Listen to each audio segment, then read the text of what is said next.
नमस्कार, जी मीडिया में आपका स्वागत है। मैं हूं दिनेश शर्मा और डायरेक्ट विद दिनेश में इस बार मेरे साथ हैं पंजाब कांग्रेस के नवनियुक्त अध्यक्ष सुनील जाखड़ जी। सबसे पहला मेरा आपसे सवाल, क्या चैलेंज आपके लिए, क्या चुनौतियां आपके लिए, सरकार आपकी है पंजाब में? दिनेश जी, जैसे कहते हैं कि जहां हाथ लगाइए वहीं दर्द है। आज पंजाब के दरपेश इतनी समस्याएं और इतनी मुश्किलें हैं कि हर एक चीज़ एक अपने आप में चैलेंज है। नशे की समस्या, अनएम्प्लॉयमेंट, लोगों में बेरोज़गारी की, नौजवानों में समस्या है, किसान की समस्या, शहरों में बढ़ती हुई गंदगी, गांवों के अंदर जिस किस्म के हालात बने हुए हैं, आज पंजाब की अर्थव्यवस्था और जिस किस्म से आज कर्जे के तले दबा हुआ आज पंजाब है, हर एक चीज़ अपने आप में एक बहुत बड़ा चैलेंज है।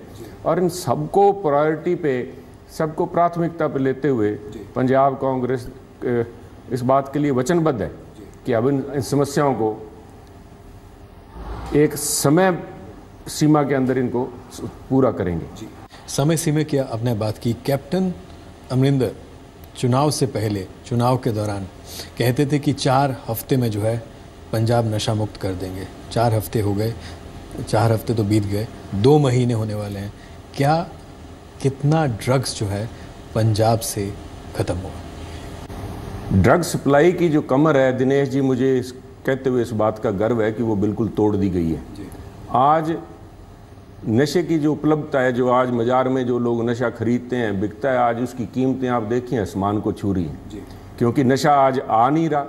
और हमारा सबसे बड़ा ये चैलेंज था कि हमने जिन लोगों को नशे की लत लग गई उनको पकड़ना हमारा लक्ष्य नहीं था। हमारा लक्ष्य था कि जो बड़े मगरमच्छ हैं, जो कि मेन सप्लायर हैं, जो यहाँ पे ये माल सप्लाई कर रहे हैं, उनको पकड़ने के लिए, उनको दर्द पहुँचने के लिए जो प्रयास किए गए हैं, उसके चलते हुए ये सब कुछ संभव हुआ है। मैं समझता हूं कि वो जो लोग ड्रग स्मगलर थे वो सरकार की मंशा को अच्छी तरह भांप गए और जिस एक मैसेज क्लियर चला गया, या कन्हैया रेल में या कन्हैया जेल में। अगर कोई यहाँ पे बचा तो उसको पकड़ के जेल में सलाखों के पीछे ढक दिया गया, या वो पंजाब छोड़ के बाहर चले गए। बड़ी मछलियों की बात की थी कि बड़ी मछलियाँ हैं, उनको पकड़ा जाएगा, बड़े बड़े नामों का नाम लिया जाता था चुनाव से पहले। कितनी बड़ी मछलियाँ पकड़ी हैं आपकी सरकार ने? आप समय दीजिए। पहले सबसे पहला कोई हमारा विक्टिमाइजेशन या कोई राजनीतिक लाभ, या हमने कोई वेंडेटा पॉलिटिक्स नहीं करनी कि जो राजनीतिक लाभ के लिए किसी को पकड़ के अंदर कर दिया जाए। पर ये मैं आपको कांग्रेस पार्टी की तरफ से, क्योंकि और मुझे कैप्टन अमरिंदर सिंह जी के साथ काम करने का बड़ा लंबा 15 साल का समय मुझे मिला है, तो मैं आपको इतना कह दूँ कि हमारी जो चक्की है वो पीसती ज़रूर धीमी होगी पर पीसती बहुत बारीक है। कोई भी व्यक्ति है जो इस नशे में संलिप्त है, कितने से कितना बड़ा मगरमच्छ है, वो बच के नहीं जा पाए। जी, क्यों सुनील जाखड़ को कहना पड़ा कि डीजीपी से लेकर नीचे मुंशी तक जो है वो अभी भी नीले रंग में रंगा हुआ है? क्यों आपको ऐसा बयान देना पड़ा? क्या दर्द है आपका?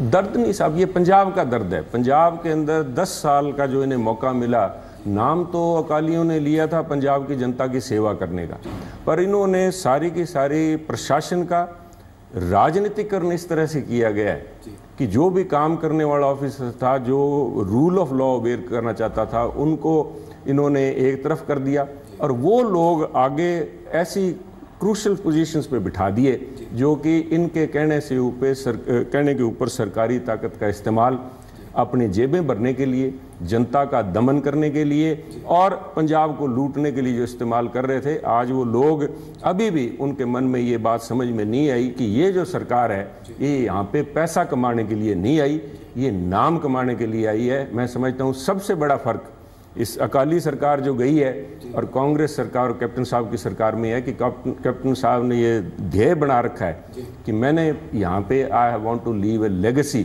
लोग याद करें कि पंजाब के अंदर कैप्टन अमरिंदर सिंह का कांग्रेस का रूल था, कांग्रेस का शासन था और उन्होंने पंजाब को विकास की उस रास्ते के ऊपर डाला। सबसे बड़ा मुद्दा चुनाव के दौरान था, फर्जी जो केसेस का मुद्दा था वो था।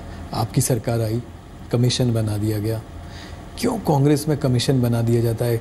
इस तरह के सवाल उठते हैं कि कमीशन बनाने का मतलब है कि मामले को लटका दो, लंबा कर दो, ऐसा क्यों?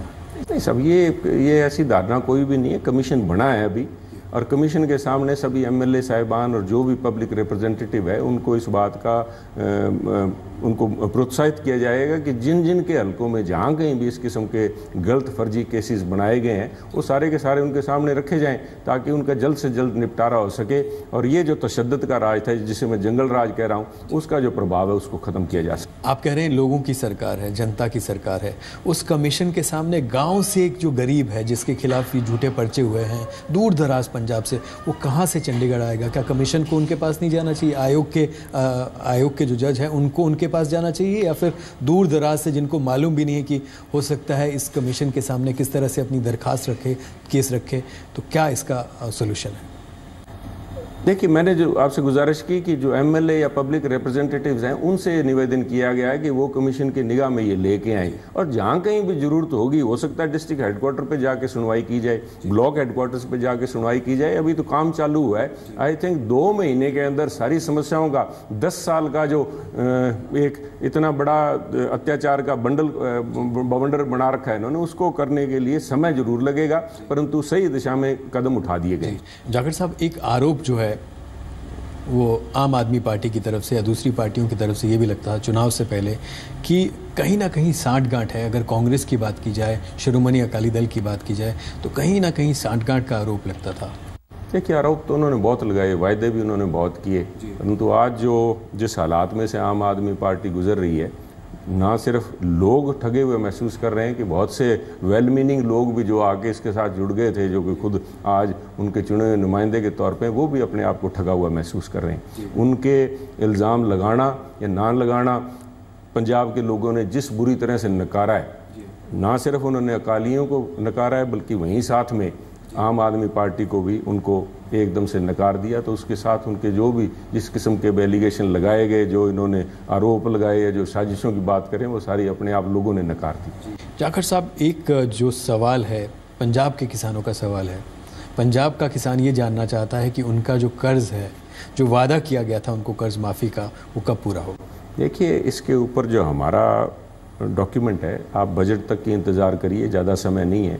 इतने सालों का जो कर्ज़ है आज पंजाब कांग्रेस की किसान के ऊपर, उसको करने के लिए कैप्टन साहब ने प्रायोरिटी पे जो ये कमीशन और जिस तरह से इस बात को एग्जामिन करने के लिए क्वांटम ऑफ डेट जो है, कितना बड़ा कर्जा है, उसको जो एस्टेब्लिश करने के लिए किया गया है। बजट तक का इंतज़ार करिए, कंक्रीट स्टेप्स आपके सामने दिए जाएंगे कि किस तरह से इस कर्जे को माफ़ किया जाएगा। जाखिर साहब, VIP कल्चर, बत्तियाँ तो हट गई, लेकिन VVIP कल्चर की एक जो मानसिकता है ना, उसको मतलब कहीं ना कहीं उस सोच को कैसे ख़त्म किया जाए? VVIP कल्चर जो मन के अंदर है, मानसिक तौर पर है, उसको कैसे हटाया जाएगा, उसको कैसे ख़त्म किया जाएगा?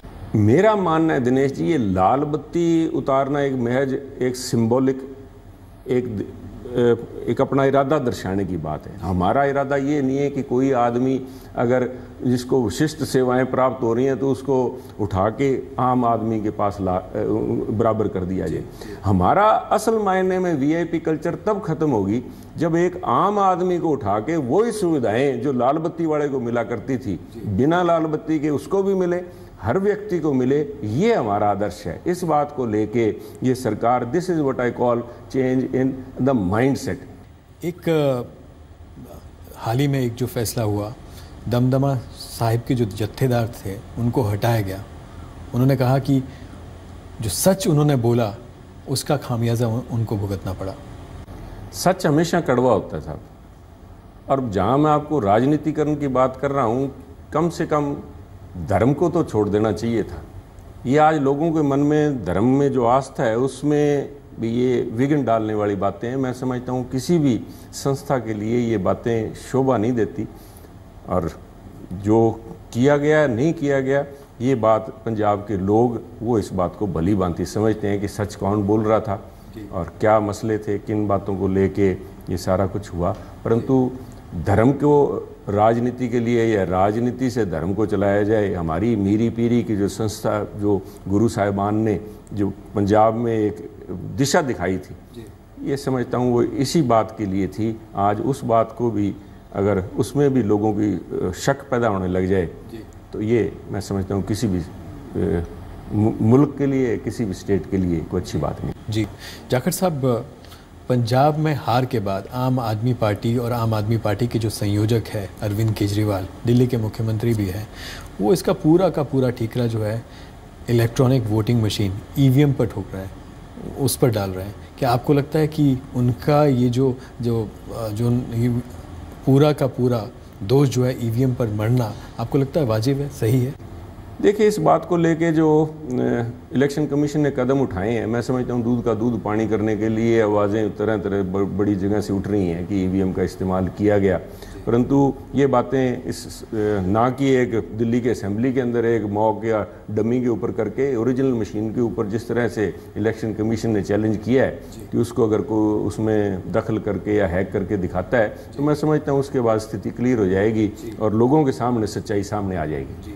जाखड़ साहब, एक सवाल जो पंजाब की जनता, पंजाब का मीडिया पूछना चाहता है वो ये है कि खासतौर पर इलेक्ट्रॉनिक मीडिया कब आज़ाद होगा? इलेक्ट्रॉनिक मीडिया पंजाब में देखिए, आप सारी पंजाब, पहले पंजाब को आज़ाद कराया है, अब पंजाब के मीडिया को भी आज़ाद कराएंगे, इस बात का मैं आपको यकीन दिला सकता हूँ। इस जिस किस्म की मोनोपोली क्रिएट की गई है, चाहे वो केबल के जरिए, चाहे वो जिस भी कानूनी दाव पेंच लगा के इन्होंने एक जो जाल बुन रखा है, उस ताने बाने को भंग छिन्न भिन्न करके मीडिया की आज़ादी, क्योंकि लोकतंत्र का एक सबसे उतना ही बड़ा मजबूत स्तंभ मीडिया है और उसको आज़ादी दिलाने के लिए भी कैप्टन सरकार जो है वो पूरी तरह वचनबद्ध है। जी, कोई आपका विधायक, कोई आपकी सरकार की वजह की तरफ से या कोई पार्टी की तरफ से कोई सांठ-गांठ नहीं होगी इसमें? किसी भी किस्म की सांठ-गांठ, पार्टी को छोड़िए, किसी भी किस्म की सांठ-गांठ को इसमें नहीं करने दिया जाएगा। मीडिया की आज़ादी, मीडिया को अपनी बात रखने की आज़ादी और उसके अंदर जो भी किसी के जो व्यापारिक इंटरेस्ट हैं उन सारों को दरकिनार करके आपकी आज़ादी जो है मीडिया की वो बहाल करने के लिए कांग्रेस पार्टी कैप्टन साहब की रहनुमाई में एक उसके लिए पॉलिसी तैयार कर रही है। जी, जाखड़ साहब, हमसे बात करने के लिए, जी मीडिया से बात करने के लिए बहुत बहुत धन्यवाद and wish you all the best. और हम ये उम्मीद करते हैं कि आपकी जो सरकार है वो लोगों की उम्मीदों पर खरा उतरेगी। लोगों से जो आपने वादे किए हैं वो जल्द पूरे होंगे। 2 महीने में नहीं हो सकते, 3 महीने में नहीं हो सकते, लेकिन पूरे ज़रूर होंगे। Thank you so much. तो ये थे सुनील जाखड़, कांग्रेस पंजाब के नवनियुक्त अध्यक्ष। आपको हमारी बातचीत इनसे कैसी लगी? आप हमको ट्वीट कर सकते हैं SDINESHAA पर। आप देखते रहिए जी मीडिया। नमस्कार।